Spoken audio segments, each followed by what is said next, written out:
Em breve vai começar a gravação. Discord, não. Foi. Sucesso.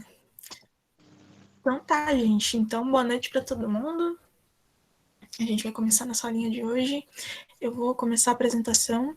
Se tiver qualquer problema, me avisem. Eu não vou conseguir ler mais o chat, mas o Gabriel tá aí. Deixa eu ver. Eu vou botar a tela inteira porque eu vou precisar trocar de guia. Vocês estão vendo alguma coisa? Ainda não. Agora sim. Sim. Tá. Então eu vou abrir aqui. Vamos ver, cadê? Tá vendo aqui não? Spoiler. A minha vida nos últimos anos. Revoltas, rebeliões, guerras e revoluções. Só sucesso. Vamos lá, apresentar. Então tá, gente, vocês estão vendo a minha tela? Sim, está carregando. Com os slides. Vocês enxergam o ícone? Olha essa mãozinha aqui. Agora apareceu tudo. Agora foi. Tô vendo aí a tela. Então, pessoal. Isso aqui a gente já teve, mas é sempre bom relembrar, já que a gente teve uma semaninha de férias e é aquela coisa, né? A República da Espada, então, ela vai ser a primeira república, né? Ou República Velha, ou Primeira República, ou República da Espada. Alguém lembra por que o nome é República da Espada? Porque era feita pelos militares e eles Exatamente. usavam essas espadas e tal. Isso. Então, o primeiro presidente vai ser o Marechal Deodoro da Fonseca, né? Que vai governar primeiro provisoriamente, né? E depois ele vai assumir, então, como o presidente. Então, a gente pode dizer que a proclamação da República é um golpe militar. Então, a República no Brasil, ela começa já com um golpe. Né? Isso tudo a gente já viu. Se o Gabriel quiser comentar qualquer coisa, diz para eu parar, porque eu não estou enxergando. Tá, então, o voto era para poucas pessoas, né? Era somente para homens alfabetizados maiores de 21 anos. Então, pessoas analfabetas, mulheres menores de 21 anos, militares, padres, desempregados e detentos não poderiam votar. Só um comentário que analisar quem poderia votar, né? Como é que funcionava o sistema eleitoral de cada época. É muito interessante porque tu consegue comparar quase diretamente as diversas fases do Brasil, né? A gente vai ter primeiro um sistema censitário, né? Que vai ser lá no início do Império, ainda assim vai ser para poucos cargos, né? Poucos cargos serão realmente votáveis, né? O imperador ele não vai ser votável, né? Ele vai ser um cargo hereditário, né? Mas os poucos cargos que eram votáveis era pelas pessoas que tinham uma certa riqueza. Agora, na República, a gente vai ter um voto teoricamente, né, universal, porque tu não vai ter esse voto ligado ao dinheiro, mas tu ainda vai ter vários aspectos que vão minar esse voto, né? Só quem era alfabetizado, quem era maior de 21 anos e quem era homem podia votar. Isso era, sei lá, 10% da população. Né? Porque a alfabetização ainda estava ligada ao dinheiro. Tu tinha que ter uma certa renda para tu conseguir se alfabetizar. Não tinha um ensino público do jeito que a gente conhece hoje, né? Então, acabou que, na teoria, ele se tornou mais amplo, mas na prática ele não atingiu os números, né, que ele deveria ter alcançado. E agora, quando a gente for entrar, não sei se a gente vai conseguir entrar hoje no Vargas, mas o Vargas vai mudar o voto, né? Ele vai ampliar um pouco mais o acesso, então a gente vai poder fazer essa comparação. Fala ali. Tem alguma proporção de porcentagem de quanto eram esses homens alfabetizados de 21 anos na população? Eu vou tentar procurar aqui certinho, mas se eu não me engano é em torno de 10%. Nossa. Sim, é pouquíssimo, porque grande parte da população também era a população que tinha sido liberta, né, pessoas escravizadas. Então, assim, essa população não tinha acesso a grandes rendas e nem muito menos a alfabetização, né, a qualquer tipo de educação. Então, Isso parece muito com a Câmara de Deputados, né, que decidem as coisas pela gente. qualquer semelhança é mera coincidência, tá? Isso não, ainda bem que isso não acontece mais, né? Não tem mais uma elite educada e com dinheiro latifundiário governando Ainda bem. ônibus todos os dias, né? Que bom que isso não acontece mais. Mas daí a gente tem, então, aqui o governo do Deodário da Fonseca, que vai ter outra característica, que é pouco diálogo com a Marinha. E isso vai ser interessante, porque vai ter uma revolta que também é por conta disso. Né? Ele vai ter Só um comentário, tá? Dizer que eu errei o número para mais, eu fui muito generoso, na verdade. Em 1894, a gente teve numa eleição 2% da população do país votando. Né? Alguns anos depois, a gente teve em torno de 5%. Então, era um número muito reduzido. 2 a 5% é quase nada, na verdade. Né? Não dá para chamar isso de uma eleição democrática, né, em que o povo foi ouvido. Então, por isso que a gente sempre fala a República Velha como democracia com muitas aspas. Porque apesar de não ia tu ser um governo democrático, tu ouvir a voz da população, né, é meia dúzia que vai realmente escolher o futuro do país. Né, e essa meia dúzia, ainda lá para frente, vai fraudar as eleições, né, à torta direito. Então, democracia ainda vai ser algo muito amplo, né, para a gente lidar com esse termo. Pelo próprio conceito de democracia, né? Porque o demos é o povo e cracia é o governo, né? Que é uma palavra que, enfim, vem aí do grego. E não era um governo para o povo, né? Era um governo para pequenas elites. De pequenas elites para pequenas elites, que eram as cafeicultoras, né? Então, ali tu vai ter a Constituição de 1891, né, que vai se dar ali 2 anos depois da proclamação da República, que foi em 89, né? 2. Vocês não é boa com matemática básica. Não tenho certeza. 2 ou 3. Deveriam ser feitas novas eleições caso o presidente renunciasse. É o que afirmava a Constituição. O presidente renunciou, que era Deodário Fonseca, por pressão da Marinha. Lembrem que a Marinha, vocês lembram, né? Vocês estavam lá. A Marinha era um órgão que tinha poder, né, e atuação no governo do Brasil Império, né? Porque era importante tu ter um órgão de proteção que estivesse no mar, né? Já que, enfim, tinha invasão pelo mar. Né? E já o exército, ele não era uma coisa, ele foi uma coisa que não tinha tanta participação no governo, né? Agora vai inverter, né? O exército, ele vai ter uma influência um pouco maior, claro, tem um militar, né, na presidência, e a Marinha vai ficar um pouco ressentida com isso, vão ter monarquistas na Marinha, né, que vão, enfim, ser contra o governo justamente porque eles têm pouca atuação. E, por conta de pressão que a Marinha faz, o Deodário vai renunciar e quem vai assumir vai ser o vice dele, que é o Floriano Peixoto. Ele não poderia fazer isso, né? Mas ele fez. Então foi um ato aí inconstitucional, né? Que bom que isso não acontece mais também. Constitucionalidade é uma coisa que a gente não vê no momento. Bom, tá. Então o que vai caracterizar, né, esse período? O que vocês têm que levar para o coração de vocês? A política café com leite, que vai ter tudo a ver com as revoltas que a gente vai falar também, né? Que vai ser a alternância no poder, então, de São Paulo e Minas Gerais. Como é que isso acontecia?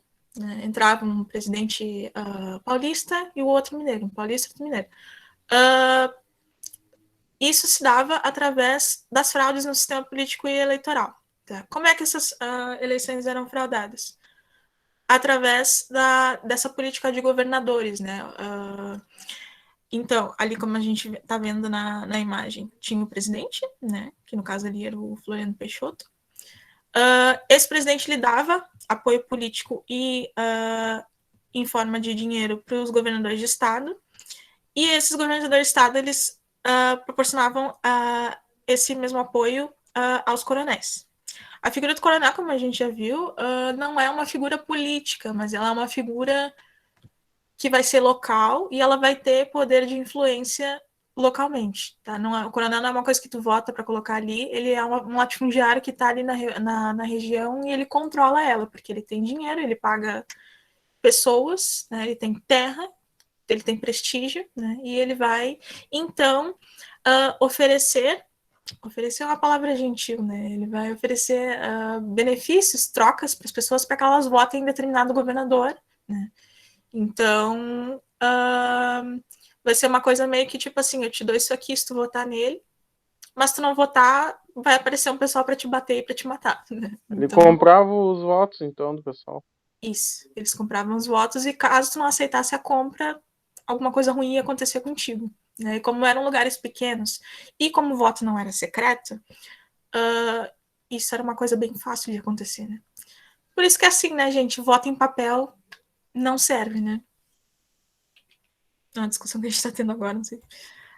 Não só o voto em papel, né, mas qualquer tipo de recibo de voto não faz sentido, né? Porque se tu tem um recibo de voto, tu pode depois comprovar aquela opção de voto tua para outra pessoa. Então tu consegue tranquilamente coagir gente que está sob o teu comando a votar em um certo candidato, né? A gente viu isso recentemente, claro, não tem como a pessoa verificar isso de fato, né? Mas a gente já viu vários empresários nas últimas eleições tentando coagir seus funcionários a votar em determinado candidato, né? Por que que eles... por que que isso é difícil de acontecer? Porque tu não tem um comprovante, né? Então a pessoa pode até dizer, tipo, eu votei lá no candidato, mas ter votado no outro. Se isso tem uma comprovação, daí o empregador consegue, né, forçar a pessoa, porque ele vai depois pedir o comprovante. No Tu caso votou no ele candidato tinha, né? tal, né? E daí isso gera... nessa época tinha. Nessa época tinha, não. Nessa época era aberto, né? Uhum. Não, o voto não era secreto. E, bom, e além disso, eles Sim. falsificavam documentos de pessoas para votar por elas, né? Então, assim, era um horror. Morto votava mais de uma vez, era uma maravilha. Bom, e esses aí vão ser os presidentes do período, né? Que a gente já viu, e o último ele tá com asterisco porque ele não assumiu. Vai entrar o Getúlio no lugar, mas isso é spoiler. Então começa em 1894 e termina em 1930 por conta do golpe que vai entrar o Getúlio. Tá. Isso a gente já falou, foi cada um dos... Isso aqui a gente viu também, né? Não lembro se a gente viu só. Alguém? A gente parou bem no slide da Semana de Arte Moderna. A gente viu Coluna Prestes, tá? Que esse momento foi uma aula bem legal. Então aqui a gente começa com as revoltas. Opa. Então aqui tem um mapa, né? Tá por região, cada uma das revoltas que a gente vai falar. E, bom, essas revoltas, elas têm diversos motivos, tá, pessoal? Como vocês podem ver, o pessoal estava insatisfeito com o governo porque teve-se uma crise econômica, né? Lembrando daquela parte de encilhamento que acho que a gente chegou a falar na aula retrasada, né? Que tem esse nome por conta quando tu aposta em cavalo, eles ficam encilhados, né? E daí essa aposta era meio que acontecia dentro da economia, né? Se criavam empresas e dessas empresas tinham acionistas, né? E a aposta era tipo como se fosse o acionista, né? Por isso que tem esse nome de política de encilhamento, que vai ser uma política lá do governo Deodoro, né? E as pessoas começam a fazer muitas empresas e acabam sendo empresas fantasmas para conseguir empréstimo, porque o governo estava disponibilizando ali como incentivo empréstimo para a criação dessas sociedades anônimas, que são as empresas que têm fatias, são por fatias, né? E se deu uma grande crise econômica porque começou a se imprimir dinheiro demais, né? Também dentro dessa lógica. Enfim, as pessoas tinham uma série de outros problemas contra o governo, né? Cada um, à sua maneira, vai ficar puto com alguma coisa. Então, tu vai ter revoltas que são rurais, né? Por conta do pessoal do campo, que ali especificamente no Nordeste tem a questão da seca, né? Então, vai ter muita miséria. Tu vai ter as revoltas na cidade, por conta também dessa questão da reorganização das cidades, porque lembrem, o lema que está lá na bandeira do Brasil, né, que é desse período, é ordem e progresso, né? É um tema que é dentro desse preceito de que o progresso ele deveria acontecer através principalmente de progresso econômico, né? Então a industrialização, né, vai ter uma preocupação de se colocar a ferrovia, de se mudar a constituição da cidade de forma a abarcar essas mudanças que também estavam acontecendo internacionalmente, né? E tá, não sei se o Gabriel comentou alguma coisa desse, não eu passo. Microfone desligado, professor. Obrigado por me avisar. É interessante ver que o progresso tinha uma concepção industrial, né? O progresso para eles era uma coisa muito específica. O progresso não era tu trazer melhorias sociais, melhorias para o povo. O progresso era simplesmente tu aumentar a tua indústria, tu conectar as partes afastadas do país, né? Então eles não tinham uma preocupação com as classes mais baixas, não tinham preocupação com os povos indígenas, que lutavam muito mais afastadas e também nas regiões urbanas. Para eles, progresso era isso. E quem ficasse na frente do progresso ia sofrer as consequências, né? Então, o progresso nessa época nem sempre vai significar uma boa, né? Ele vai significar crescimento para algumas pessoas, né? Alguns grupos econômicos. E eu acho interessante a gente olhar esse mapinha, só retomando uma questão anterior, né?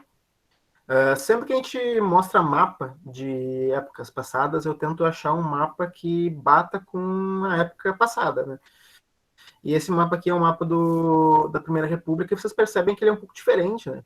O Mato Grosso, Rondônia, Mato Grosso do Sul, é tudo juntinho, Tocantins e Goiás também é junto, Santa Catarina é menor, não tem um pedaço, e o Acre, né? O Acre ele não existe ainda, né? Ou ele vai existir depois.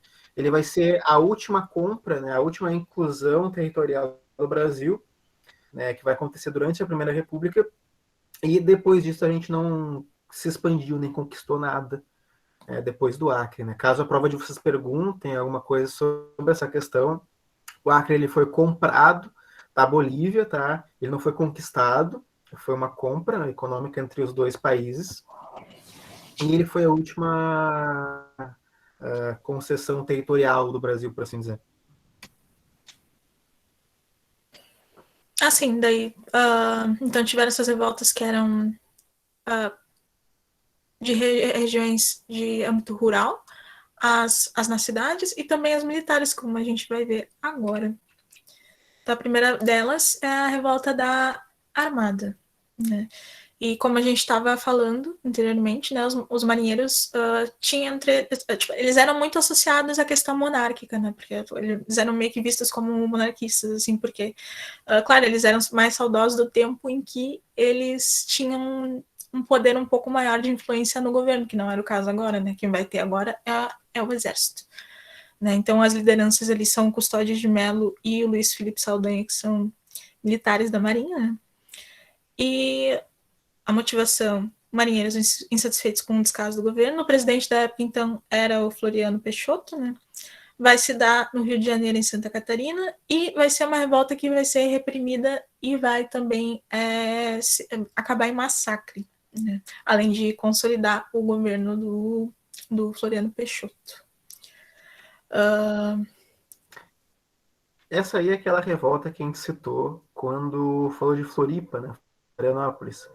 O Floriano Peixoto ele vai enfrentar esses marinheiros e a batalha vai começar lá no Rio de Janeiro, né? Tanto que se vocês voltarem no mapinha vai ter a flecha nos dois lugares.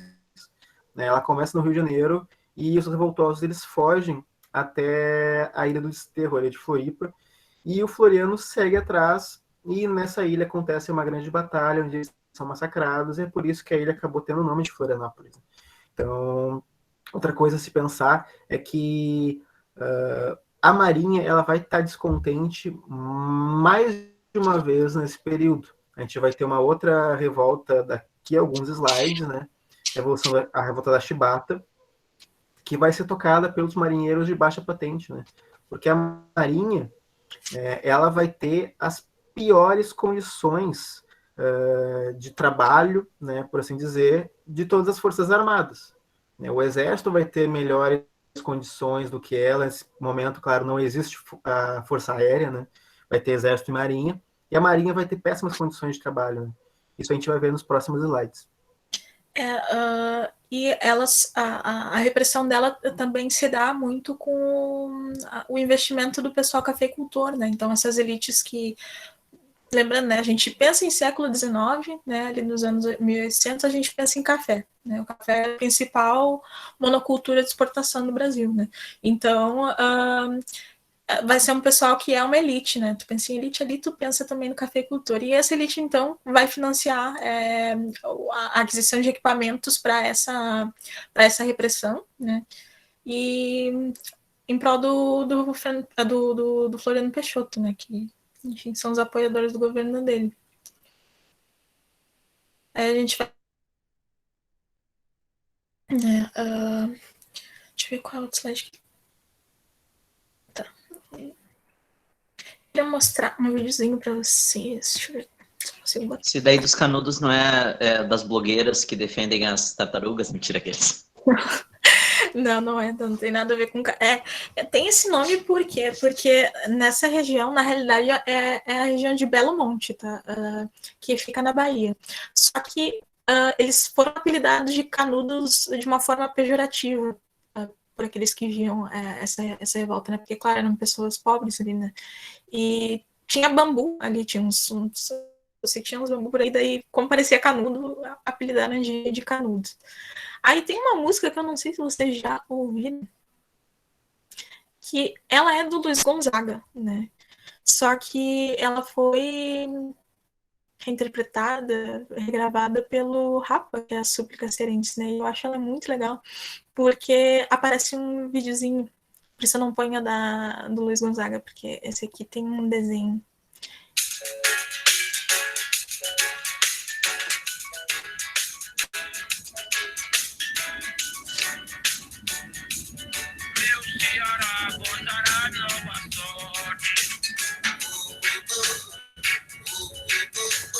Esse pessoal é o Antônio Conselheiro, tá? Ele era um cara que ele era casado com uma mulher, daí depois ele se divorcia e ele meio que vira um nômade, assim. E ele vai ser o fundador do Arraial, então, de Canudos, que na realidade era o Arraial de Belo Monte, como eles se chamavam, mas a gente conhece por Canudos, né?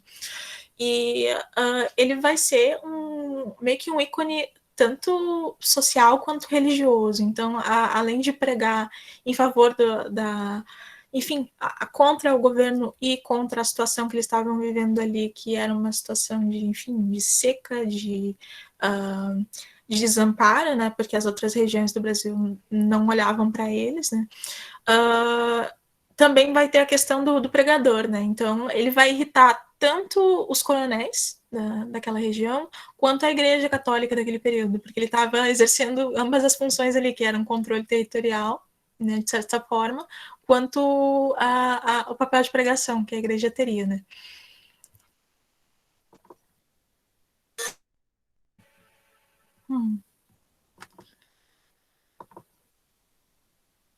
Tá, então, voltando aqui para o slide. A liderança que era Antônio Conselheiro, messianismo, né, porque ele era uma espécie de messias, né, uma pessoa que estava ali em contato com a divindade e pregando diretamente. Se criticava também Oi. Perguntaram, a Giovana perguntou por que a súplica cearense se aconteceu na Bahia? A Súplica Cearense é o nome da música, né? E sim, foi na Bahia. Canudos, como eles é um outro nome que eles deram para a região de Belo Monte, que vai ser ali na Bahia, assim. Deixa eu ver se aqui tem o nosso mapinha, né? Então, É que assim, a Súplica Cearense ela é uma música do Luiz Gonzaga, né? Que inicialmente ela não tem nada a ver com Canudos, né? Ela fala sobre o sertanejo como geral, né? Com o modo de vida do sertanejo. Então, a Súplica Cearense, a música não é específica sobre Canudos. O Rapa, quando ele decidiu regravar a música, né? Ele pegou e fez o clipe sobre o acontecimento de Canudos, né? Então, é só uma questão de liberdade artística que o Rapa tomou mesmo. A revolta de Canudos aconteceu na Bahia mesmo. Tipo uma releitura, assim, da música, mas apontando para a questão de Canudos, né? Porque, apesar da súplica cearense falar sobre situações mais do Ceará, mesmo do sertão do Ceará, né, ela pode ser aplicada também como modo de vida do sertanejo em geral, né? E o Rapa enxergou o modo de vida sertanejo como um dos motores da revolta de Canudos. O pessoal se revoltou por causa da miséria, né, que é algo que não acontecia só na Bahia, né, acontecia em todo o sertão naquele momento. Então, por isso que ele fez essa releitura. E alguns comentários sobre Canudos.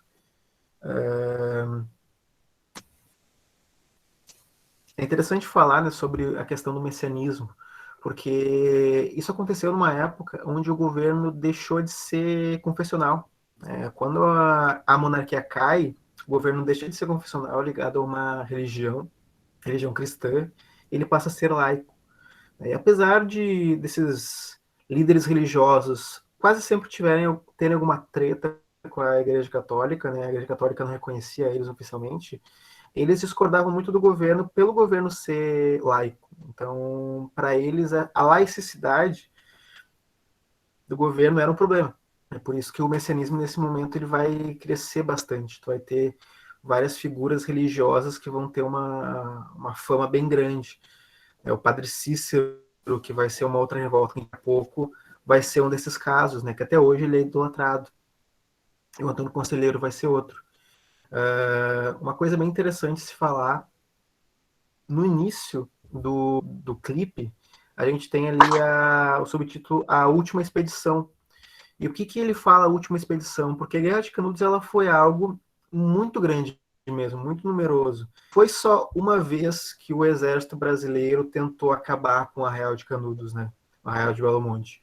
Foram 4 vezes, até eles de fato conseguirem derrubar, né, esse vilarejo. Ele até cita ali alguns números no final, né? Em Canudos viviam cerca de 25 mil pessoas, e 20 mil dessas pessoas foram mortas. E do lado do exército brasileiro, 12 mil soldados lutaram e 5 mil foram mortos. De início a gente olha esses números e pensa, poxa, eles tinham mais número que o exército, né? Por que eles perderam essa batalha? Mas a gente tem que lembrar que eles eram pessoas humildes, pessoas pobres, que elas não estavam preparadas para lutar uma guerra, né? Elas lutavam com aquilo que elas tinham em mãos, uma arma velha, alguma coisa enferrujada, enquanto o exército tinha equipamentos muito mais modernos, né? Então, eram 12 mil soldados lutando contra 25 mil camponeses, né? Mulheres, crianças, idosos. A gente não fala exatamente de um exército em Canudos, era a população de Canudos se defendendo mesmo. Mas não teve jeito, depois de 4 expedições, o exército realmente dizima a cidade, mata 20 mil pessoas, e as 5 mil que sobram acabam fugindo pelos vilarejos vizinhos, e Canudos deixa de existir. É uma cidade que hoje em dia só tem pesquisa arqueológica lá, porque não tem mais nada lá. Então, não sei se vocês já ouviram falar nele, né? O Euclides da Cunha vai ter. Deixa eu ver se eu consigo fazer. Gente, olha só, parênteses. Hoje eu aprendi a fazer slides animados. Então, assim, eu fiz um slide animado para vocês. Esse aqui é o Euclides da Cunha. E ele vai ser um autor que vai ser lembrado principalmente pela obra Os Sertões, né? Que eu não sei se alguém aqui já leu.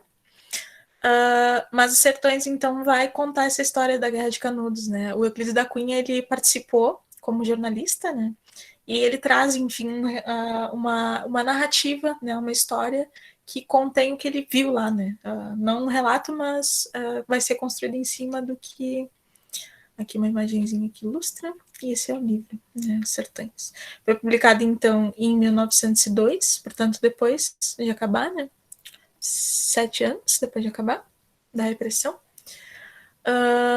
E tem uma parte, um trecho que eu também queria mostrar para vocês, que é bem rapidinho, que é bem significativo.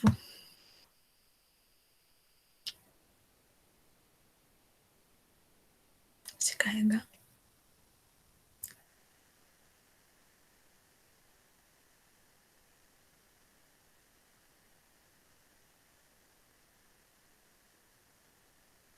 Uhum.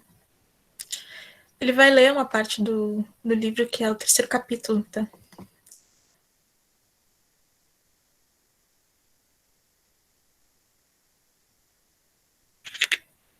Esse trecho que eu vou ler aqui, escolhi dos Sertões, do Euclides, é um texto conhecidíssimo e tal, mas nem por isso ele se tornou vulgar, ao contrário.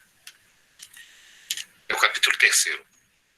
O sertanejo é, antes de tudo, um forte. Não tem o raquitismo exaustivo dos mestiços neurastênicos do litoral. A sua aparência, entretanto, ao primeiro lance de vista, revela o contrário. Falta-lhe a plástica impecável, o desempenho, a estrutura corretíssima das organizações atléticas. É desgracioso, desengonçado, torto. Hércules Quasímodo reflete no aspecto a fealdade típica dos fracos. O andar sem firmeza, sem aprumo, quase gigante e sinuoso, aparenta a translação de membros desarticulados. Agrava a postura normalmente. Essa questão do Hércules Quasímodo é uma coisa bem impactante, né? Porque é um pessoal que ali está passando fome, né? Que, enfim, precisa lutar contra essas questões de miséria ali. E eles vão ter, portanto, uma aparência um pouco mais raquítica, como ele diz, né? Tipo, as pessoas vão ser um pouco mais magras, né? Vão ser um pouco mais fracas por conta da desnutrição em alguns momentos. Mas, como ele diz, o sertanejo é, antes de tudo, um forte, né? Então, ao mesmo tempo que ele associa a figura do Hércules, que é aquele herói grego que vai ser símbolo de força, né? Ele é associado ao Quasímodo, que é aquele do Corcunda de que é o Corcunda de Notre Dame, né? Então, que é aquele personagem que é meio esteticamente todo torto, assim. Então, vai ser o cara que o sertanejo, ele vai ser a pessoa que é por fora o Quasímodo e por dentro, então, de abatida, no manifestar de displicência que lhe dá um caráter de humildade deprimente. A pé, quando parado, recosta-se invariavelmente ao primeiro umbral ou parede que encontra. A cavalo, se sofrer o animal para trocar 2 palavras com o conhecido, cai logo sobre um dos estribos, descansando sobre a espena da sela. Caminhando, mesmo a passo rápido, não traça a trajetória retilínea e firme. Avança celeremente no bambolear característico de que parecem ser o traço geométrico os meandros das trilhas sertanejas. E se na marcha estaca pelo motivo mais vulgar, para enrolar o cigarro, bater o isqueiro ou travar ligeira conversa com um amigo, cai ao termo, de cócoras, atravessando longo tempo numa posição de equilíbrio instável em que todo o seu corpo fica suspenso pelos dedos grandes dos pés, sentado sobre os calcanhares, com uma simplicidade a um tempo ridícula e adorável. É o homem permanentemente fatigado. Entretanto, toda essa aparência de cansaço ilude. Nada é mais surpreendedor do que vê-la desaparecer de improviso. Naquela organização combalida, operam-se em segundos transmutações completas. Basta o aparecimento de qualquer incidente exigindo-lhe o desencadear das energias adormecidas. O homem transfigura-se, impertiga-se, estadiando novos relevos, novas linhas na estatura e no gesto. E a cabeça firma-se-lhe alta sobre os ombros possantes, aclarada pelo olhar desassombrado e forte. Corrigem-se-lhe, prestes numa descarga nervosa instantânea, todos os efeitos do relaxamento habitual dos órgãos. E da figura vulgar do tabaréu canhestro reponta inesperadamente o aspecto dominador de um titã acobreado e potente, um desdobramento surpreendente de força e agilidade extraordinárias. Muito bonito, né? E isso são palavras, então, de uma pessoa que vivenciou aquele meio, né? e escrever essa obra maravilhosa logo após. Vamos voltar para a apresentação, então. E se puderem, leiam, tá, gente? Sei que às vezes a gente lê meio obrigado, assim, por alguma coisa da escola, ou até pelo vestibular mesmo, que pede. Mas são obras muito boas que, sério, vocês não vão se arrepender. O Sertões de Euclides da Cunha é uma delas. E agora, então, a gente vai passar para a revolta da vacina. O que acontece? Como a gente já mencionou aqui, vai ter, dentro dessa questão do progresso, a mudança geográfica, né, da cidade, a configuração da cidade no seu interior, né? Então, não vai ter mais espaço para as pessoas que viviam ali mais na área mais centralizada. Num movimento que, assim, tipo, acontece, tipo, como aqui em Porto Alegre. Vocês sabem que a Redenção e aquela parte ali central era um lugar onde existiam quilombos, né? E existiam ali pessoas que, enfim, foram, depois que foi abolida a escravidão, continuaram vivendo ali, né? Mas a cidade passou e ainda passa por um movimento de empurrar essas pessoas para a periferia, né? Então vai se tirando cada vez mais as pessoas ali do centro, né, das regiões mais centrais, empurrando elas para lugares mais periféricos, onde não tem saneamento, né? Onde não vai ter condição boas condições de se viver. Aí eu queria trazer um pouco do contexto para vocês para pensar isso, né? Porque ali a questão da ordem dessa vez. A gente já falou de progresso, então agora a gente vai falar de ordem, né? Que ordem é essa que se começou a impor no Brasil República? A gente tinha no Brasil Império pessoas que eram escravizadas, né? Que eram bens jurídicos de pessoas que tinham esses latifúndios, né? Então, senhores de escravos. Esses escravizados, eles eram atrelados à terra, portanto, né? A terra e o seu senhor, né? A escravidão, então, vai ser abolida em 88, e depois que se abole a escravidão e em seguida que se proclama a república, o Estado precisa se reorganizar de diversas maneiras, como a gente já viu, né? Em diversos âmbitos. E um dos aspectos dessa reorganização vai ser a preocupação com o trabalho e a preservação, então, da ordem, né? Porque antes essa ordem, ela era mais ou menos feita por essas pessoas que controlavam o território, né? Então, tu tinha ali um senhor de escravos que tinha o controle de um território e ele controlava, tinha ali os as pessoas que ele pagava para manter essa ordem, né? Dentro desse território. Mas agora não tinha mais, porque a escravidão foi abolida e essas pessoas eram, enfim, donas de si, né? E elas ficavam não mais nesses territórios, mas em outros espaços que eram espaços do governo, né? Então, vai ser com a proclamação da República que o governo fica responsável pela ordem. E quem é que faz, inclusive tem na Constituição, né? Quem é que a instituição mandante do governo que é responsável por manter a ordem é a polícia, né? Que vai fazer, então, com base na legislação, essa política de conter quando a pessoa que estiver fora da ordem estiver fazendo alguma coisa fora ali, né? E interessante ver que até então não se tinha, né, carteira de trabalho, documento de identificação, que vai ser uma coisa implantada a partir dali, né, como também comprovação de que tu, né, estava dentro da ordem estabelecida, que era ser um trabalhador, né? Então, se tu não trabalhasse, aí tu estava fora da ordem. Tanto que em 1890 tu vai ter dentro da legislação do Código Criminal, de um deles, né? Porque tem um outro antes que é de 1830, que é a lei da vadiagem, né? Então, além de ser uma pessoa, ser um vadio, era um crime. Se tu estivesse na rua, tu não tivesse carteira de trabalho, tu ia ser preso, né? Então, era uma política de higienização daquilo no território, né? Então, porque o que acontece?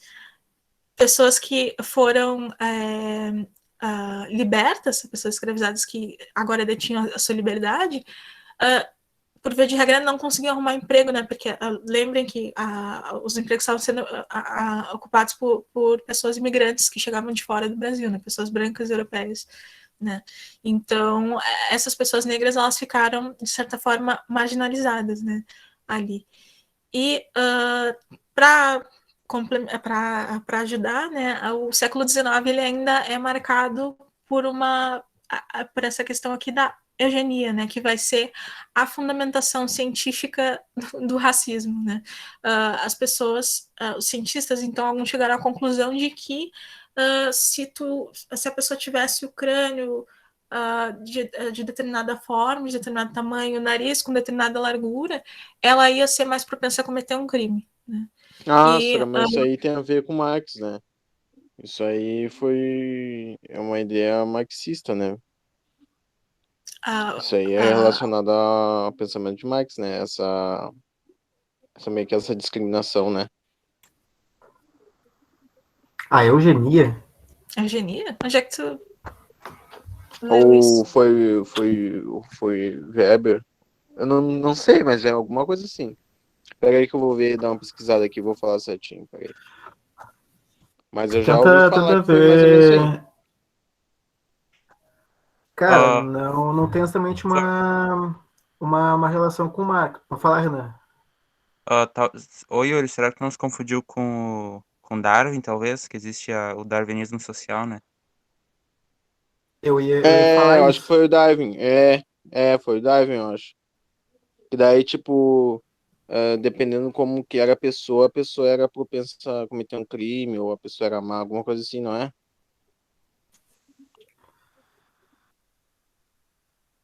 Assim, como é que eu posso explicar? O darwinismo social, ele não tem exatamente uma relação com o Darwin, né? Ele foi uma coisa bem posterior, né? As pessoas pegaram parte daquilo que o Darwin falou e tentaram aplicar no meio social. O que o Darwin vai falar? O Darwin vai falar que as espécies elas vão tentar se adaptar melhor ao seu ambiente e aquelas que melhor se adaptam, elas vão sobreviver. Né, elas vão. O Darwin ele não fala exatamente em sobrevivência do mais forte, né? Ele fala da sobrevivência do mais adaptado. Daí, posteriormente, bastante tempo depois, né? As pessoas tentaram pegar essa lógica e colocar no meio social, dizer que as sociedades elas deveriam se adaptar ao ambiente que elas estavam, né? Que as sociedades mais fortes deveriam sobreviver para as sociedades mais fracas serem subjugadas, né? E isso, em linhas gerais, é o darwinismo social. Claro, a gente está dando aqui uma resumida bem grande, tá? Mas o Darwin em si não falou nada disso. O Darwin ele falou mais da questão biológica da evolução mesmo, tá? Da sobrevivência do mais adaptado. As pessoas posteriormente tentaram adaptar isso para o meio social. Então, o darwinismo social ele é uma ideologia sim eugenista, uma ideologia que tu tenta ranquear, né, as espécies humanas entre mais adaptados, menos adaptados, superiores, inferiores, mas não tem uma relação direta com o Marx. O Marx não, desculpa, o Darwin, eu também me confundi agora. Entendeu? Ficou claro? Sei que confunde, é muito nome, muito velho europeu, com nomes parecidos. Eu puxei o nome de todo mundo e nem era o cara, era outro cara. Nada a ver. Não, mas agora entendi isso. Marx, Porque eu Weber, achei, Darwin, tudo porque eu achei umas meio letras estranho, estranhas. né? Tipo, tipo, no Google não tem, né? Tipo, uns negócios assim, nada a ver, né? Aí eu já puxei essa aí pra saber como é que era mesmo. Sim. É que o Google é uma fonte perigosa para a história, né? Também. Qualquer um escreve qualquer coisa ali, né? Mas, enfim. Tem que ter tá fazendo sentido. um critério, né? Para ter uma noção, cara, o darwinismo social, deixa eu ver uma coisa aqui. Ele vai começar a surgir em 1870, mais ou menos. Tá? O Darwin ele vai morrer um pouco depois, ele vai estar vivo quando essas ideias começam a surgir, mas elas vão ser bem pequenas. Então o Darwin nem vai se dar o trabalho de tentar refutar elas, porque é meia dúzia de louco lá falando, e o Darwin lá falando de passarinho, né? Que é o Darwin para falar em passarinho. Daí, depois da morte do Darwin, que essas coisas começaram a explodir. Porque a gente vai ter também, no início do século XX, cada vez mais a melhoria na genética, né? Então, tu vai ter um certo embasamento científico para tu falar as tuas bobagens. Se tu já acredita que os seres humanos têm raças superiores, raças inferiores, tu vai tentar pegar a ciência já existente e corroborar aquilo que tu já acredita. Claro, é uma pseudociência, é algo que nenhum cientista respeitável vai aceitar, mas muita gente naquela época vai acreditar nisso, né? Inclusive cientistas respeitáveis também, né? Porque a gente tende a dizer que racismo é coisa de gente burra, que preconceito é coisa de gente desinformada, quando não. A gente tem muita gente muito bem informada que dissemina esse tipo de informação, né? Então, o darwinismo social e a eugenia foi essa tentativa de unir preceitos científicos com preconceito, né? Com racismo, com eurocentrismo, e por aí vai, né? Via de regra, eugenia... Pode falar, pode falar. Pode falar. Não, só para deixar um pouquinho mais resumido em poucas palavras. Via de regra, eugenia é aquela crença de que tu pode selecionar a raça humana entre melhores e piores, né? Pode fazer uma seleção assim artificial dos seres humanos. Muito se fala hoje, tem políticos que falam em castrar os pobres, castrar determinada população, eliminar determinado grupo que tem alguma doença. Isso são práticas eugênicas, né? Práticas de extermínio que tu tenta ranquear as pessoas entre melhores e piores, eliminar essas pessoas, entre aspas, piores, né? Então a eugenia não é algo tão passado, né? Ela continua com outros argumentos, outras propostas que políticos vêm falando há muito tempo, né? E está bem presente, na verdade. Detalhe, gente, detalhe. O digníssimo presidente, ele vai se eleger vereador lá no início da sua carreira política com um discurso muito parecido, né, de castrar as populações de rua, não fisicamente, mas quimicamente, né, porque eles estão, pelas palavras dele, se reproduzindo demais.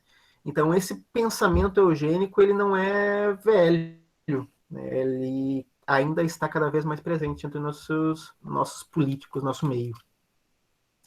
O problema não é a falta de assistência de amparação do Estado, né? O problema é as pessoas existirem pobres, né? Então parem de existir, só parem.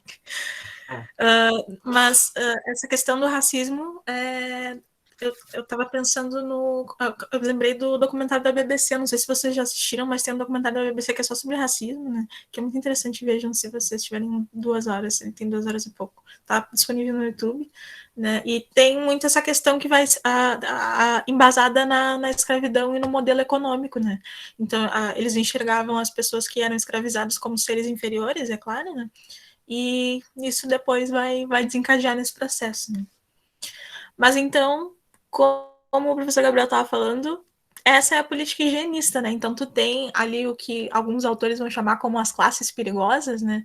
Que vão ser as pessoas pobres, né? As pessoas que vão ser identificadas pela ciência como pessoas que potencialmente poderiam cometer crimes, né? Isso vai um pensamento que vai surgir especificamente na França, né? Inclusive um dos chefes de polícia lá vai ser conhecido por pregar muito isso, assim, né? Que então o controle lá era feito de pessoas na rua que eram pobres, porque essas potencialmente iam cometer delitos, né? E iam influir na ordem. Então, antes que elas fizessem isso, já prendia. Então, por isso a lei da vadiagem, né? E por que a gente está falando disso antes de falar de revolta da vacina? Porque a revolta da vacina aconteceu nas favelas do Rio de Janeiro, né? As favelas começaram a ser formadas por conta dessas populações que estavam indo para lá, né? Essas pessoas que tinham sido libertas, enfim, construíram casas lá, né? pessoas que lutaram em Canudos também, inclusive vieram para o Rio de Janeiro, tiveram soldados, né? Foi prometido a eles lugar para morar, então foi cedido pelo governo também que eles construíssem casas lá. Então, eram casas como, mais ou menos como todo mundo sabe que é uma favela, né? São casinhas uma em cima da outra, tem falta de saneamento. E as pessoas nessa época já viam as favelas como um lugar sujo, né? Então é um lugar onde tem pessoas que são a escória da sociedade, né? Elas vão cometer crimes, né? Porque elas são sujas, elas são pobres, então é uma coisa que até hoje, né? Como no discurso do presidente, a gente não quer que exista, né? Então vai ter uma política aí, né?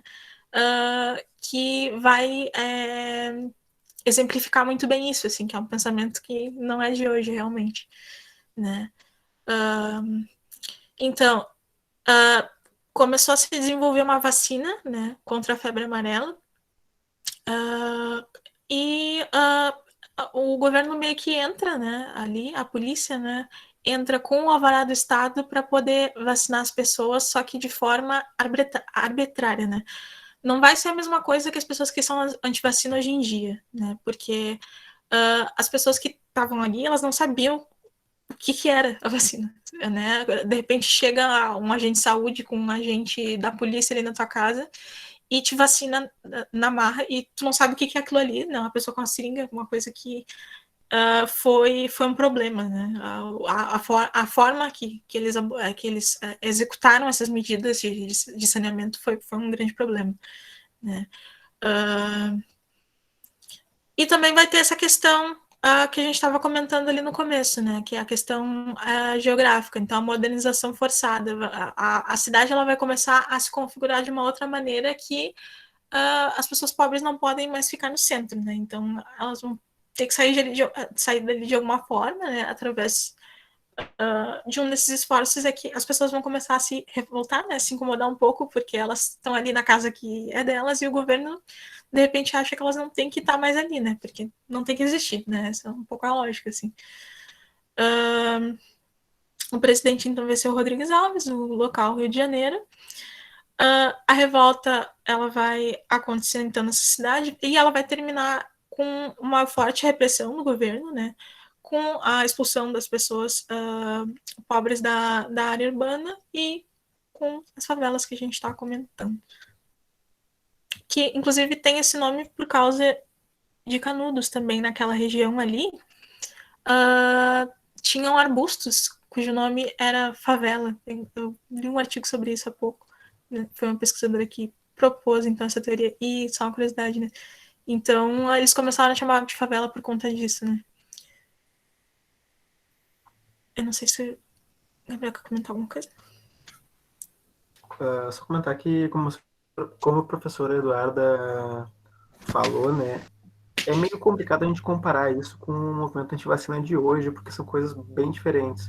Muita gente acaba comparando, né, eu já vi vários posts dizendo que poderia acontecer uma nova revolta da vacina e tal, e isso é meio exagero e meio viagem das pessoas. Por quê? Porque a revolta da vacina ela não vai acontecer justamente por causa da vacina, tipo, não vai ser só por causa disso. Vai ter, como a professora Dora falou, vários outros motivos por trás. A vacina ela vai ser o estopim, né? Vai ser o que vai ser a última gota que vai gerar todo esse descontentamento, né? Então eles já estão putos com o governo há muito tempo por mil coisas e daí a vacina forçada vai fazer com que tudo estoure. Mas principalmente a modernização, a destruição de casas, o medo da eugenia, porque que nem a gente estava falando ali, eugenia é essa ideia de que tu vai esterilizar as populações, que tu vai eliminar certos grupos. Tinha gente que achava que isso poderia acontecer, que essa vacina, na verdade, é algum tipo de... ia deixar eles estéreis, eles não iam mais ter filho. Então eles achavam que poderia ser um esforço eugênico, né? Claro, eles não sabiam essas palavras, né? Mas eles tinham a ideia, porque existiam já políticos que pegavam esse tipo de coisa, né? Então tudo isso acabou explodindo na época da vacina. E uma coisa muito interessante que não acho improvável que caia, tá? uma das grandes lideranças, não populares, não da revolta, mas uma grande liderança política, científica nesse momento vai ser o Oswaldo Cruz, que vai ser um médico brasileiro, né? Ele, inclusive, vai fundar um Instituto Sorográfico Federal, que vai ser um instituto focado na produção de vacinas. E, inclusive, o Oswaldo Cruz vai morrer daqui a alguns anos e esse Instituto Sorográfico vai ser nomeado Instituto Fiocruz, a Fundação Oswaldo Cruz. Então, quando vocês ouvem Fiocruz hoje, esse é o mesmo instituto, né? É um instituto que hoje fabrica vacinas aqui no Brasil. Então, a gente está ouvindo falar do Oswaldo Cruz quase que diariamente, mesmo sem a gente fazer a conexão, né? E outro detalhe, gente. Essa modernização forçada ela não vai acontecer só no Rio de Janeiro, né? Bem capaz, vai acontecer em todo o Brasil. Vai acontecer em todas as grandes capitais, todos os centros urbanos. E é bem curioso que aqui em Porto Alegre também acontece. E hoje em dia não existe mais, né? Hoje em dia, até por causa da pandemia, não dá para ir. Mas há um tempo atrás tinha o Territórios Negros, que era uma tour da Carris, empresa de ônibus de Porto Alegre, onde tu pegava um ônibus no sábado, num determinado local e horário, e esse ônibus fazia o roteiro de diversos lugares que tiveram histórias importantes da comunidade negra, né? Então é muito interessante que tu passa por ruas movimentadíssimas, ruas enormes, avenidas, e lá eles falam, não, isso aqui era uma ruela onde tinha uma favela, né? Onde tinham moradias populares, e as pessoas foram expulsas daqui, foram chocadas, e daí gera o bairro tal, o bairro da Restinga, bairros mais longínquos, né? Essas pessoas elas são expulsas, né, dos centros urbanos, para as periferias. Então aqui também aconteceu, né? Embora a revolta que a gente conhece tenha acontecido lá no Rio de Janeiro. Outro episódio bem emblemático, assim, que representa a violência da polícia dentro da polícia do Estado, né? Porque a polícia é um agente do Estado. Dentro dessas favelas vai ser a demolição de um cortiço que foi formado, então, logo ali depois da abolição da escravidão, que é chamado Cabeça de Porco. Então, nesse cortiço específico, tinham pessoas que tinham sido escravizadas e foram, então, libertas, né? E o governo, mais especificamente o governo do prefeito da época, que é o Barata Ribeiro, que vai ser durante o governo do Floriano Peixoto, vai ter um esforço muito grande para tirar aquelas pessoas dali, né? E que ele vai conseguir fazer de uma forma bem violenta, né? E depois esse cortiço vai ser demolido, né? Esse é um episódio bem emblemático, inclusive Cabeça de Porco hoje em dia ainda é um termo associado às favelas ali por conta disso, né? Então, inclusive saiu nos jornais da época, muito interessante, algumas charges, né? Daí tipo, tinha um porco servido na mesa com a barata em cima, por causa do Barata Ribeiro, né? Que era o sobrenome dele. E também saiu uma outra charge na Folha, se não me engano, que era com a imagem do Perseu, que é aquele herói grego, com a cabeça da Medusa. Não sei se vocês já viram, mas ele era um herói que então mata a Medusa, né? Só que no lugar do Perseu tinha o Barata Ribeiro e no lugar da cabeça da Medusa tinha uma cabeça de porco, né? Então, tinha algumas narrativas assim associadas à figura do Barata Ribeiro como um herói, né? Porque ele estava fazendo então essa política, aplicando essa política higienista, ele estava limpando a cidade das pessoas que não deveriam estar ali, né? O que também vai acontecer, conforme a gente já falou, através da legislação, né? Então, as pessoas, os vadios na rua, são pessoas que, à margem da sociedade, vão ser forçosamente retiradas dela porque elas não deveriam estar ali, e isso, então, vai contribuir para a ordem e progresso, né? Que vai nortear, então, a República. E aqui tem uma charge.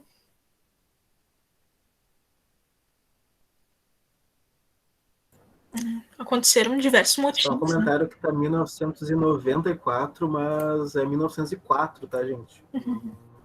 Não é... Tá erradinho ali mesmo, tá? Foi uma coisa bem violenta, tá, pessoal? E, assim, é aquela mesma lógica que a gente estava discutindo ali em Canudos, né? São populares, né? São pessoas que vocês podem ver, ela tá segurando uma vassoura, tem uma ali segurando atirando um serrote. Então, eles não têm armas, né? Eles não têm poder bélico e eles são pessoas que não são militarizadas, né? Então eles não têm tática, né? Não vai ser que nem a polícia que vai ser treinada para isso, né? E daí ali é bem interessante os cavalos que são desenhados. Alguém fez uma pergunta? Prof, que língua é aquela dali? Guerra, vacino, obrigateza. Ah, não, tá escrito vacina obrigatória. Só que vacina tá com 2 Cs porque o português da época era diferente. Ah, não, em cima? Aqui, né? Guerra, vacina. Isso, eu fui ver, tá Não, tá ligado? Porque eu aparecendo. falei que nível de miopia, que nível de miopia eu Guerra, cheguei. vacina obrigateza. Eu não sei se o professor Gabriel sabe dizer, mas me parece que é por conta do português da época. Eu acho que o título ali de cima é só, tipo, uma zoeira mesmo, assim, porque existiam guerras sino-japonesa, guerra sino-russa, que era do Japão contra os russos. Então, meio que para colocar, essa aqui é uma guerra entre países, tipo, meio que uma piada em relação a isso. Mas a parte de cima não era o português da época, não. É zoeira mesmo. O português da época tinha o 2 Cs, né? O vacina, mas vacina obrigateza é trollagem. É tipo um Do jogo de Leônidas palavras. Freire. É. E assim, gente, não foi uma revolta com muitos mortos. Teve 30 mortos, né? Mas em comparação a Canudos, né? É outra escala. Mas a gente teve quase 1.000 pessoas sendo presas, né? Então é bastante coisa e mais cerca de 500 pessoas sendo deportadas para colônias penais no Acre. Então teve muita gente que sofreu repressão nessa revolta, né? Apesar de terem morrido apenas entre muitas aspas 30 pessoas. Fale, Li. Professor, então, basicamente, tipo, o pessoal lá, médico, obrigava as pessoas a se vacinarem, entravam nas casas e tal, tipo, vai tomar sua vacina aí sem saber nada, e as pessoas se revoltaram e saíram em revolta a favor disso, porque achavam que iam ficar estéreis, e, tipo, tudo isso foi ocasionado por falta de informação. A culpa é, tipo, da falta de informação, tipo isso. Isso também, na realidade, é como o professor Gabriel tinha falado, né? Foi tipo a gota que fez o copo transbordar, né? Porque essas pessoas elas já estavam vivendo numa sociedade que, enfim, elas eram oprimidas, né? Tu pode ver que a polícia ela perseguia essas pessoas e com a justificativa na legislação, né? Que tinha essa lei da viagem. Então, bom, tu não podia ser uma pessoa pobre, uma pessoa negra na rua que provavelmente a polícia ia te abordar. Não que isso aconteça hoje em dia, né? Então, assim, vocês podem perceber que essas pessoas elas eram marginalizadas, né? E ainda tinha um esforço do Estado de tirar elas dali, que era o lugar que elas estavam ocupando, que era o lugar que elas viviam, aqueles cortiços que depois vão virar as favelas ali do Rio de Janeiro. Né? Então, assim, as pessoas claro que elas começaram a se revoltar contra isso, porque elas já estavam vivendo assim numa situação que estava começando a ser insustentável. Né? Mas, contando a crise do governo, né, então provavelmente elas tinham problemas, né, para, enfim, com a crise econômica tu tem falta de emprego, né, tu tem diversas situações aí que vão acarretar para isso também, né. E eu vi o vermelho ali, Fazendo culpa do uma PT. comparação bizarra de número 1.000 aqui. Só pensar em algo um pouquinho mais recente, tá? Tudo bem que não tem, no conteúdo não tem nada a ver, certo? Mas pensa nas grandes revoltas de 2013. O estopim dessa revolta, em muitos lugares, foi o aumento da passagem, em às vezes poucos centavos. Então, a grande manifestação não foi por causa desses pequenos centavos, foi por muitas causas. Mas essa pequena alteração, né, esse pequeno aumento, foi o que foi necessário para explodir todo o movimento. Né? Então, aqui, a vacina ela não vai transformar uma população que estava de boas com o governo em uma população revoltosa. A população já estava revoltosa. A população já estava assim, esperando uma desculpa para quebrar tudo. Né? E essa desculpa foi a vacina. Quando chegou o pessoal lá tentando vacinar a força as pessoas, a população pensou, já era, chega, eu vou lá quebrar coisa. Então, tudo isso se somou.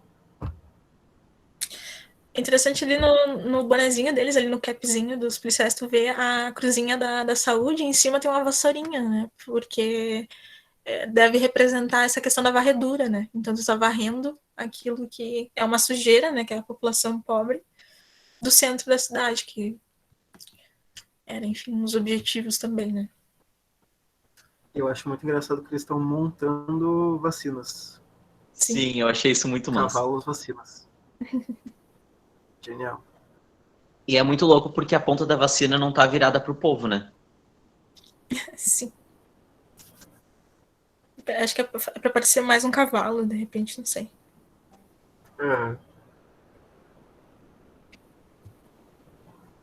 Daí tem essa música aqui do Maripina, não sei se vai tocar, se eu botar aqui. Vai.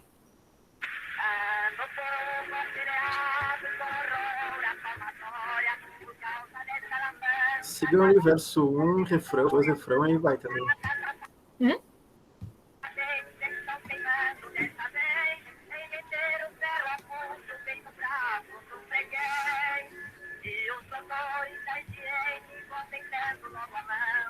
Nossa, parece muito antigo.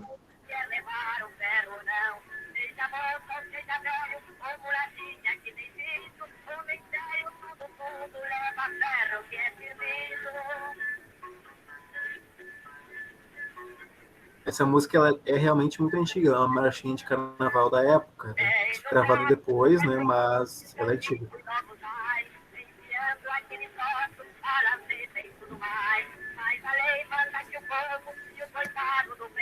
Me impressiona os gado não ter pego essa música pra cantar nas ruas.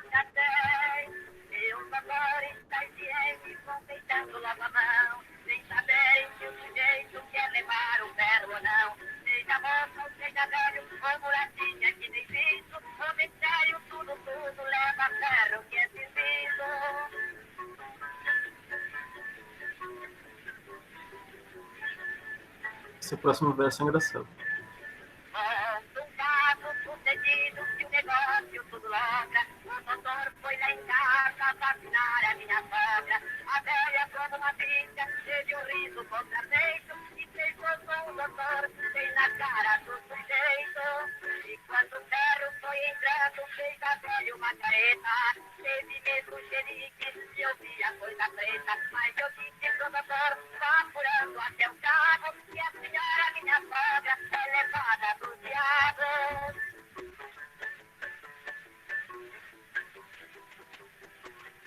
É interessante, né? Porque ele enxerga a vacina como uma coisa ruim, né? Então tá dando ali a vacina na sogra, que ela vai ser levada pro diabo, porque ele entende que isso vai matar ela, né? Sim. Aquela frase ali do refrão reflete bem o carnaval do próximo ano. Seja moço, seja velho, ou mulatinha que tem visgo, homem sério, tudo leva ferro. Sim. Opa. Só volta ali, eu quero ler o último refrão. No último verso ali, ele mostra que não tá muito afim de levar a vacina, né? Ele fala, eu não vou nesse arrastão sem fazer o meu barulho. Os doutores da ciência terão mesmo que ir no embrulho. Não embarco na canoa que a vacina me persegue, vão meter ferro no boi ou no diabo que carrega. Então, há um descontentamento. Eles não estão muito confortáveis com essa ideia, sabe? Não, na época, não, como não era a intenção do governo, né? Não fizeram um Zé Gotinha, então não tinha ali o design da minha Zé Gotinha. Teve uma propaganda. E ali no início ele diz assim, anda o povo acelerado com horror à palmatória. Então aquilo que o professor disse, né, que já era um povo ferido, né, já estavam com horror, já estavam feridos da palmatória. Foi o estopim, né. Ali tem um que diz, né, vajamento na vacina. Vajamento na vacina, então vai pro xadrez, que traz bem a questão das prisões, né, que foram efetivadas ali. Bom, e aqui a gente vai ter aquela outra revolta que foi mencionada no início, lá quando a gente estava falando de Marinha. Essa vai ser outra revolta da Marinha, só que por parte dos marinheiros, só que é uma classe, são as classes mais, as patentes mais baixas da Marinha que vão começar, né? Ela vai, o gatilho dela vai ser a punição que um dos marinheiros de baixa patente vai levar, que vai ser uma punição de 250 chibatadas, né? A Marinha, nessas patentes baixas, ela tinha uma questão de desigualdade racial, né? Então, como todos os setores da sociedade, existia racismo ali, e as pessoas negras, então, elas não conseguiam ascender na carreira dentro da Marinha, né? Isso vai revoltar, né, essas pessoas. Esse, inclusive, o João Cândido, né, que vai ser uma das lideranças. E também, como foi comentado na questão da outra revolta, vai ter um descontentamento, né, com as más condições de trabalho, que vai ser bem presente. Elevado está escrito errado. Escrevi errado, faltou E. O presidente da época, então, vai ser o Hermes da Fonseca, vai ser também no Rio de Janeiro. E ela vai terminar, mais uma vez, com repressão, o exílio do João Cândido, que vai ser esse almirante aqui, e o fim da prática dos castigos físicos, que eram corriqueiros, então.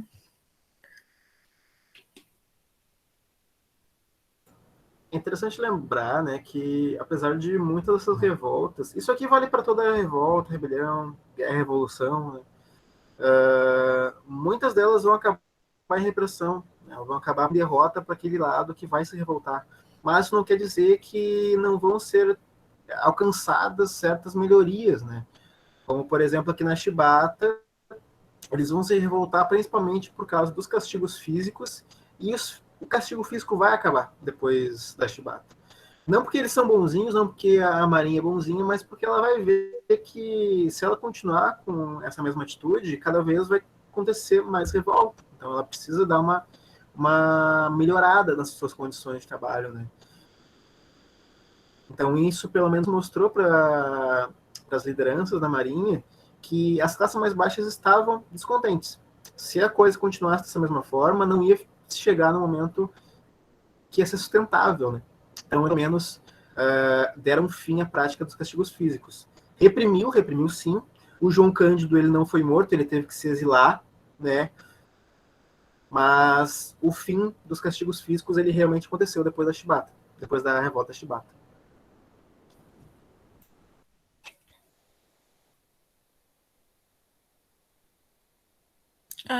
Então, tu vai ter aqui o contestado, que vai ser uma revolta aqui. Também vai ter a questão do messianismo, né, como a gente viu com o Antônio Conselheiro. Também vai ter a questão dos coronéis e dos latifundiários presente ali, né, que tem o controle da região e, portanto, vão ter problema com isso.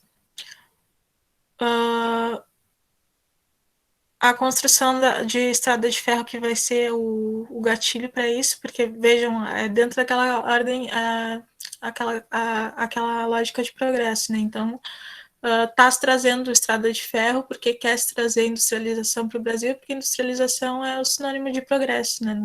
No 19 vai entrar aí no 20. Né? O presidente é o Hermes da Fonseca, depois o Venceslau Braz. Vai acontecer em Santa Catarina e, como resultado, então, a aniquilação, né, dessas pessoas que vão participar, que, como sempre, né, são pessoas que são populares, então não se tem acordo, né, se tem aniquilação, repressão do conflito. O contestado, ela vai acontecer bem próximo da gente, né, Santa Catarina, e ela vai ter várias similaridades lá com o Guerra dos Canudos, né, por causa do messianismo, né, da questão religiosa também, do monge José Maria. Mas você vai ter uma questão econômica muito mais forte, né, porque a gente colocou aqui a construção de uma estrada de ferro, mas isso foi o estopim, que é um pouquinho mais pesado que isso, né. Basicamente, essa estrada de ferro que foi construída no meio de Santa Catarina, né, onde eles chamam Quadrado Santo, ela vai desabrigar uma quantidade muito grande de pessoas. Tu vai ter quilômetros e quilômetros de terra onde as pessoas vão ser expulsas de sua casa para a construção dessa estrada de ferro, e também porque boa parte desse terreno em volta da estrada de ferro vai ser dada para uma empresa de trens. Essa empresa vai chegar lá e vai confiscar as terras. Isso vai gerar uma grande revolta popular dessas pessoas mais pobres que viviam ali. Então ela é muito parecida com o Canudos, né, embora tivesse menos gente, né, mas boa parte das características também se aplicam aqui. O povo sofrido, o povo que passava por muitas dificuldades, que tinha um descaso muito grande, e nesse caso, especificamente, a construção de uma estrada de ferro que desalocou muita gente.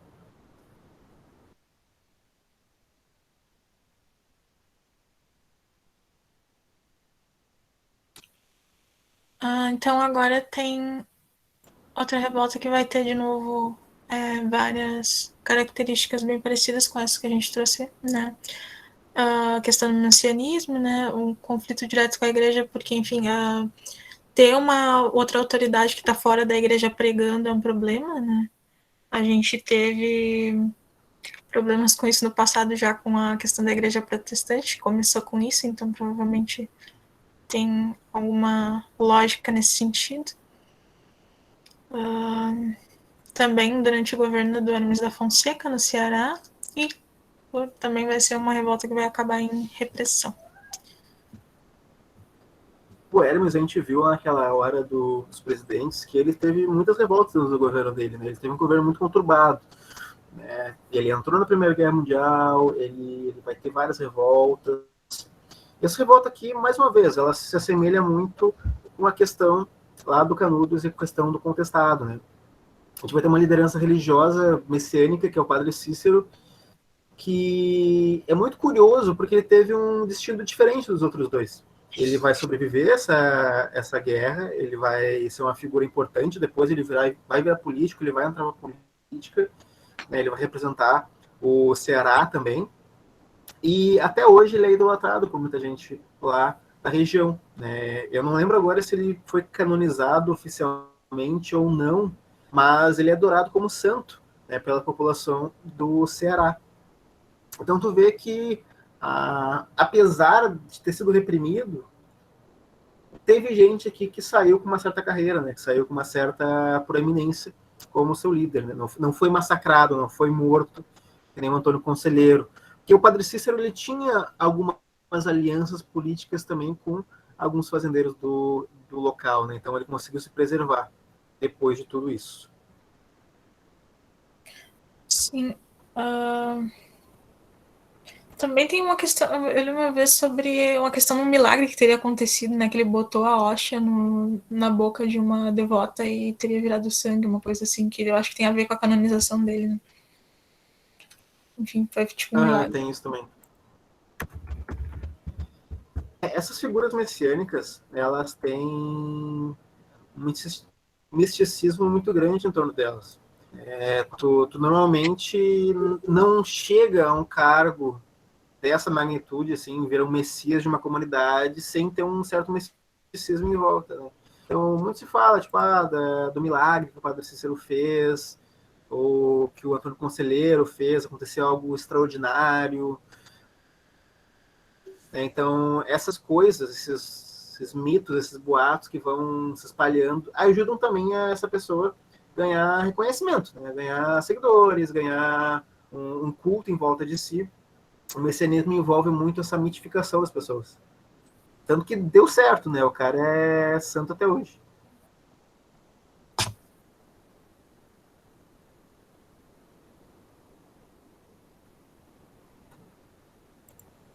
Pessoal, seguindo aqui, a gente está quase finalizando, tá?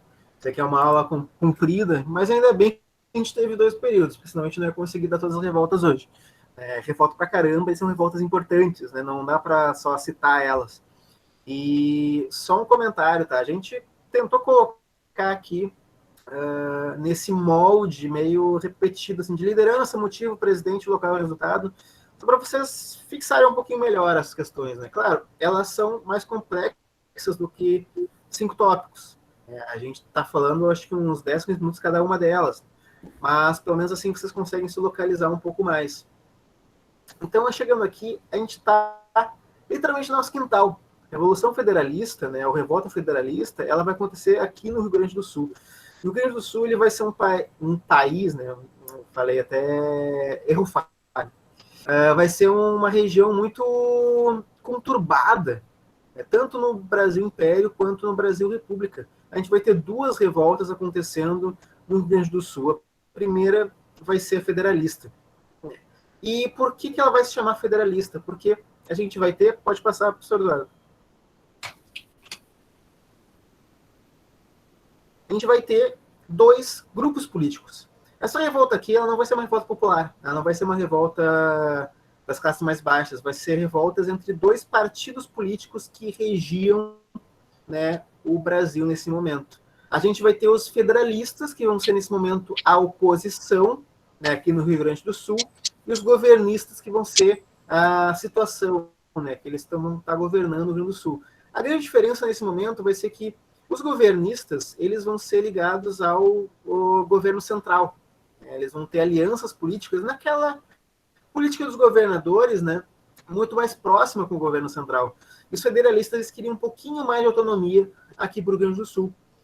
Os federalistas, eles vão ser liderados pelo Gaspar Silveira Martins e os governistas pelo Júlio de Castilhos. O cara, ele ficou muito famoso, né? Tem rua, tem avenida, tem tudo com o nome desse cara aqui.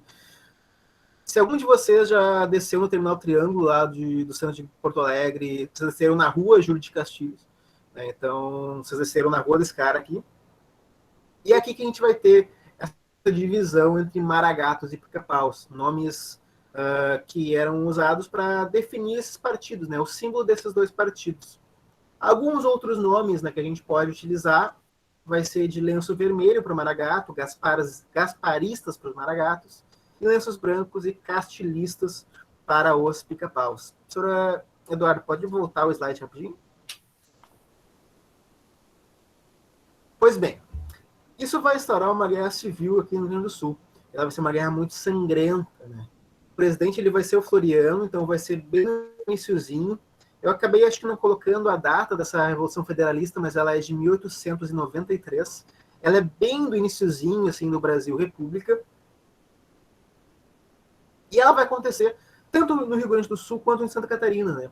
É algo bem comum nas revoltas gaúchas, isso vazar para Santa Catarina, porque é tudo perto, às vezes o pessoal de Santa Catarina também tá puto com alguma coisa, daí já reúne o pessoal, já faz um rolezinho. Tá? Essa revolta, ela vai ser chamada de degola, revolta da degola, muitas vezes, porque os grupos, eles costumavam capturar o grupo adversário e fazer grandes execuções públicas. Essas execuções públicas eram feitas a partir da prática da degola. Pegava a pessoa, joelhava ela e cortava o pescoço dela. Então essa era a prática de execução mais comum, que podia ser não tão prática, né, mas era muito forte visualmente. Isso instaurava um grande medo, traumatizava muito as tropas inimigas e fazia com que eles tivessem medo de lutar contra ti, porque eles sabiam que se fossem capturadas, eles sofreriam esse destino. Então, se aparecer revolta da degola ou revolta federalista, a gente está falando da mesma revolta aqui em 1993. Tá? A vitória vai ser do castilismo, o Júlio de Castilhos ele vai ganhar essa guerra civil e o Gaspar Silveira Martins vai se exilar para o Uruguai. Não é estranho, então, a gente pensar que o Júlio de Castilhos é tão famoso hoje no Rio Grande do Sul e o Gaspar Silveira Martins ele não é tão conhecido. Né?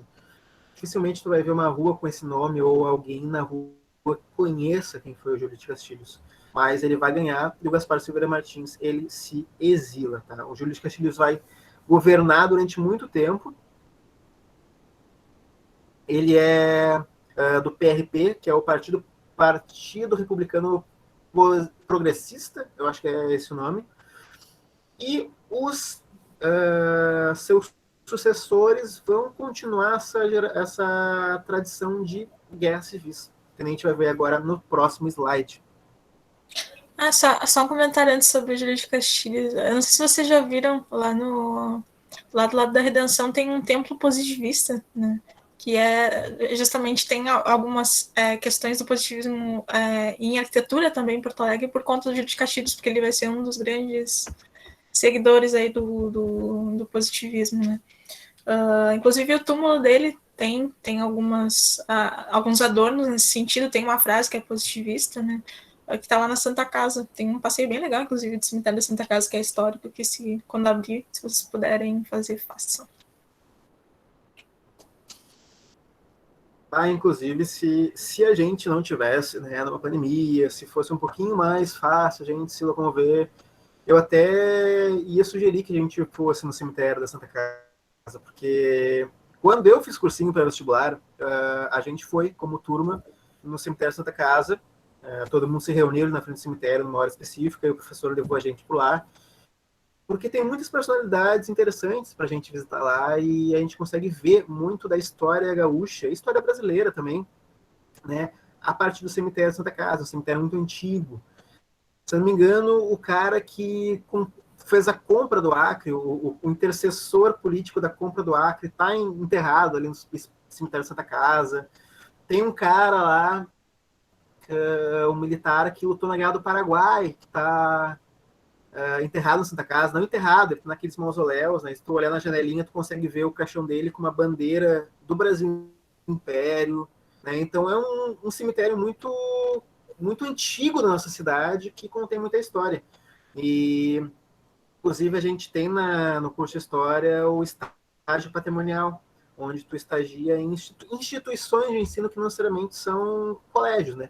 Museus, observatórios, memoriais. E tinham colegas que estagiavam no cemitério da Santa Casa, porque tu tinha várias exposições lá no cemitério, várias excursões no cemitério, históricas mesmo, né? É um local histórico. Né? Então, muito do que a gente vê lá, a gente consegue traçar um paralelo. Inclusive, ver o status das tumbas, porque vão ter tumbas muito elaboradas e tumbas menos elaboradas. Tumbas que vão mostrar a ideologia daquela época e tumbas mais simples que não vão ter esse tipo de comentário. A própria tumba o mausoléu do Júlio de Castilhos, ele vai ter uma citação que é eu fui lá, eu vi, eu até tirei uma foto porque achei muito interessante. Naquela época eu era só um estudante de ensino médio, né? Eu não tinha muito conhecimento de causa, mas eu achei interessante que está escrito que cada vez mais os vivos serão governados pelos mortos, que é uma citação direta da influência da história na nossa vida, né? É isso que ele estava querendo dizer com essa citação. Então, tu vai ver túmulos muito elaborados e túmulos mais simples por causa da situação política daquela época, né? Mas, assim, se vocês puderem um dia, se informem de excursões, informem de passeios, e vale bastante a pena, vale bastante a pena. É um pouco pesado, né, porque a gente está no cemitério, mas dá para fazer um passeio muito interessante. Um pouquinho pesado. Passeio legal, galera. Recomendo super. Cemitério. E geralmente é de noite, né? Então, assim. Mas é isso aí, né, gente? A gente tem mais medo dos vivos do que dos mortos. O morto não vai fazer nada, né? O vivo que é o problema. É a mesma lógica do Walking Dead. O problema sempre são os vivos. Tá? E por que eu falei de túmulos simples e túmulos elaborados, gente? Porque aqui a gente vai ter... eu dei um pequeno spoiler, mas eu vou falar sobre isso.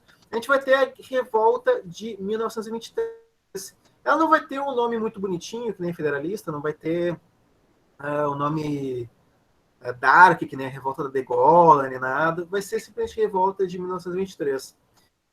E ela vai ser basicamente uma repetição, uma continuação da revolta da Degola. Tu vai ter o Assis Brasil, que vai ser o representante dos maragatos, dos gasparistas, né, dos federalistas, e o Borges Medeiros, que vai ser o sucessor do Júlio de Castilhos, que vai ser governista, que vai ser... Nesse momento, eles vão adotar o nome de Chimango, certo? Então, tu vai ter o Assis Brasil e o Borges Medeiros. Diferentemente do Gaspar Silveira Martins, o Assis Brasil ele ficou bem famoso depois, porque ele vai ter o Pacto de Pedras Altas, ele vai continuar na política gaúcha, tanto que ele vai dar nome a uma das maiores avenidas aqui de Porto Alegre. Né? Todo mundo que já pegou ônibus na vida passou pela Assis Brasil. Tá? Então, basicamente, os moldes são iguais. Tu tem os federalistas, pode passar o slide, professora, para mostrar. Tu tem os assististas, maragatos, que vão ser federalistas, né? E os borgistas, chimangos, que vão ser governistas, né? Vão ser mais centralistas, ok? E essa revolta ela vai ter uma proporção um pouquinho maior, embora não tenha tanto derramamento de sangue. Tá? E por que isso não tem tanto derramamento de sangue? Porque vai ser assinado em 23. Detalhe, essa revolta ela é de 23, né? Ela acontece 30 anos depois da revolta de 93, né? A revolta federalista, apesar de ter quase as mesmas características, né? A revolta de 23 ela vai acabar com o Pacto de Pedras Altas, que vai ser um acordo entre o Assis Brasil e o Borges Medeiros. O Assis Brasil ele vai concordar em parar a sua revolta, né, de largar armas, com a concessão de que o Borges de Medeiros renuncie após o final do seu mandato. E nesse momento, a reeleição ela não tem um limite. O Júlio de Castilhos vai ficar mais de 10 anos no poder, o Borges de Medeiros também.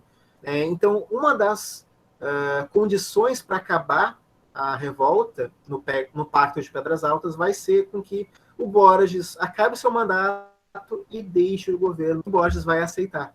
Ele vai deixar o governo do Rio Grande do Sul após o Pacto de Pedras Altas, certo?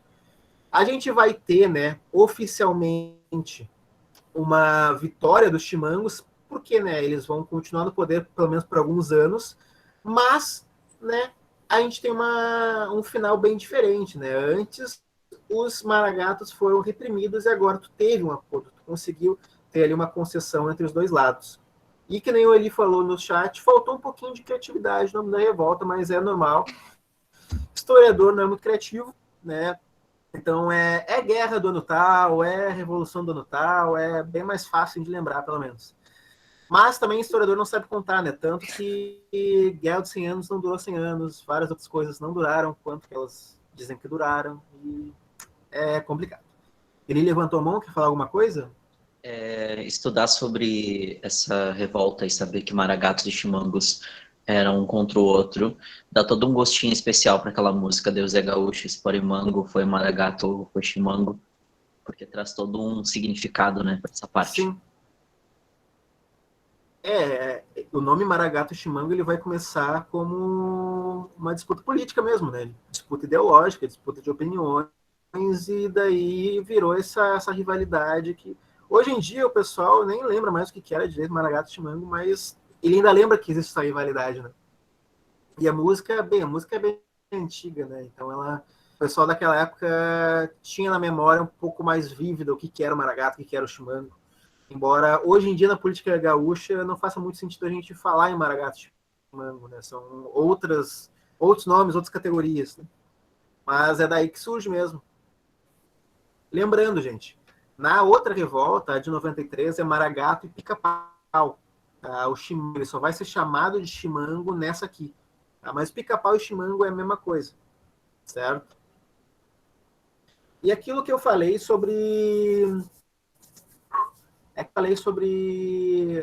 diferenças de túmulos e diferenças de status, é porque lá no cemitério Santa Casa tem tanto o túmulo do Júlio de Castilhos do Borges. E o túmulo do Júlio de Castilhos é um tumulão, assim, é um negócio absurdo, é grande. É literalmente um mausoléu, é uma torre com estátua e frasezinha. Enquanto tudo Borges é só uma lápide bem simples lá no meio de um monte de lápide igual. Tu só acha o túmulo dele se tu for procurar o túmulo dele, porque tu não consegue achar assim visualmente, né? Mas, por causa dessa derrota entre aspas, né, em Pedras Altas, esse pacto que ele fez, ele vai perder cada vez mais a proeminência política. E ele vai morrer na pobreza mesmo, ele não vai ter um status que o Júlio de Castilhos vai ter quando ele morre. Então o Borges, ele, apesar de ser bem famoso, né, a gente tem a Avenida Borges de Medeiros, ele vai morrer no ostracismo, né, na pobreza. Mas agora você sabe, pelo menos, né, o porquê que as ruas têm o nome que elas têm. Né? E é importante também. Agora sabe por que está escrito Assis Brasil em todo o ônibus que passa em Cachoeirinha. Baita prêmio ter os nomes nos ônibus. O cara morreu e agora ele virou o título do ônibus. pego o Assis Brasil todo dia. Mas tá, galera. Eu trabalhei muito só naquela do Brasil, meu Deus. Galera, olha só. Tá? Só para não ficar um fim repentino. A gente viu nas aulas passadas muita coisa sobre a Primeira República. A gente começou vendo a República da Espada, ali dos militares. A gente viu também a República do Café com Leite, né? Teve 2 aulas de República do Café com Leite para explicar como é que era a alternância política, né? Entre as elites de São Paulo e Minas Gerais. A gente acabou aqui com a 4ª aula de falando especialmente das revoltas, né? Que revolta pra caramba, o pessoal tá muito, muito irritado com tudo, tá muito irritado, né? E a gente acaba com o golpe de 30. A gente não pode esquecer que a Primeira República, a República Velha, ela vai acabar repentinamente, porque ela vai sofrer um golpe.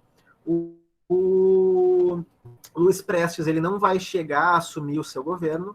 E, claro, a gente vai ver isso com mais calma, né? Quem foi o Luiz Prestes, quem foi o Getúlio, quem foi o João Pessoa, outro cara, nome de rua, e por que essa galera deu o golpe de 1930, tá? Na próxima aula a gente entra na Era Vargas, vê esse cara, que esse cara até ficou um pouquinho mais famoso agora, não tem rua, tem nome de cidade, Getúlio Vargas.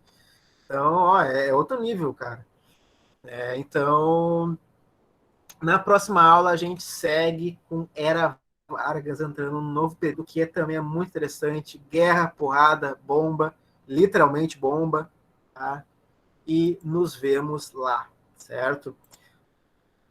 Se alguém tiver alguma pergunta, tentar reencaminhar a chamada. Se alguém tiver uma pergunta, este é o momento. Calem-se ou falem ou calem. Eu ia falar calem-se ou falem para sempre.